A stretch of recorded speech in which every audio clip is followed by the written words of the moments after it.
మనం చిత్రాన్నం లేదా పులుసన్నాన్ని ఇంత టేస్టీగా చేసుకోవచ్చు.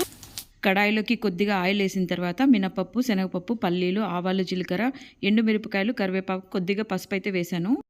ఇందులోకి కొద్దిగా కొబ్బరి, పచ్చిమిర్చి, ఉప్పునైతే గ్రైండ్ చేసి వేస్తున్నాను. ఇవన్నీ పచ్చివాసన పోయే వరకు కొద్దిసేపు అలా వేయించాలా. ఇక మన ఇంట్లో కారం ఎంత తింటారో అంత వేసుకోవాలన్నమాట పచ్చిమిర్చి. ఇవన్నీ పచ్చివాసన పోయే వరకు వేయించిన తర్వాత స్టవ్ బంద్ చేసిన తర్వాత నిమ్మకాయలు అయితే దొండి ఒక నిమ్మకాయ అయితే ఈ విధంగా కట్ చేసి పిండుతున్నానండి. స్టవ్ అలాగే ఉన్నిచ్చి నిమ్మకాయలు పిండామంటే చేదు వస్తుందన్నమాట. అందుకని స్టవ్ బంద్ చేసి ఈ విధంగా నిమ్మకాయలను అయితే పిండేసుకోవాలా. ఆ తర్వాత మనం చిత్రాన్నం కోసం ఎంత రైస్ అందులో కలుపుకోవాలనుకుంటున్నామో అది బాగా కలిపేసుకొని కొద్దిగా కొత్తిమీర కూడా కలిపేసుకున్నామంటే ఎంతో రుచికరమైనటువంటి చిత్రాన్నం రెడీ అయిపోతుంది. ఇలాంటి మరిన్ని టేస్టీ రెసిపీల కోసం మన ఛానల్ని ఫాలో కండి, సబ్స్క్రైబ్ చేసుకోండి.